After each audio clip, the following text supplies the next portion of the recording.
নিরামিষ ঘ্যাট বলুন বা আমিষ ঘ্যাট বলুন, বন্ধুরা একবার এইভাবে করে খেয়ে দেখুন, এক থালা ভাত খাওয়া হয়ে যাবে। তো আমি নিয়ে নিয়েছি চিংড়ি মাছ, আলু, পটল, কুমড়ো, কাঁঠালের বীজ ও বরবটি। তার মধ্যে দিয়েছি পুঁই শাক। সমস্ত সবজি ধুয়ে নিয়ে বরবটিগুলোকে আমি তেল দিয়ে ভেজে নিলাম, ভেজে তুলে রাখলাম। পাঁচফোড়ন, শুকনো লঙ্কা ও তেজপাতা দিয়ে আলুগুলোকে প্রথমে ভেজে নিয়ে পুঁই শাকগুলোকে নামিয়ে ওর মধ্যে দিয়ে, তারপরে আমি পরিমাণ মতো লবণ, হলুদ দিয়ে আদা বাটা, কাঁচা জিরা ও কাঁচা লঙ্কা বাটা দিয়ে আমি ভালো করে কষিয়ে কষিয়ে গ্যাস কমিয়ে ঢেকে ঢেকে নিয়ে আমি রান্না করে নিলাম। সবজিগুলো মজে গেলে তারপর আমি ঢেলে রাখলাম। কড়াইতে সর্ষের তেল দিয়ে কাঁচা যে মাছগুলো ছিল চিংড়ি মাছ, সেগুলোকে আমি লবণ হলুদ মেখে ভেজে নিলাম ভালো করে।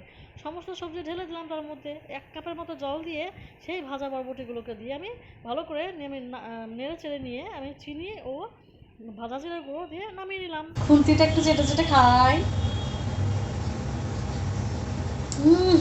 হেভি হয়েছে বন্ধুরা।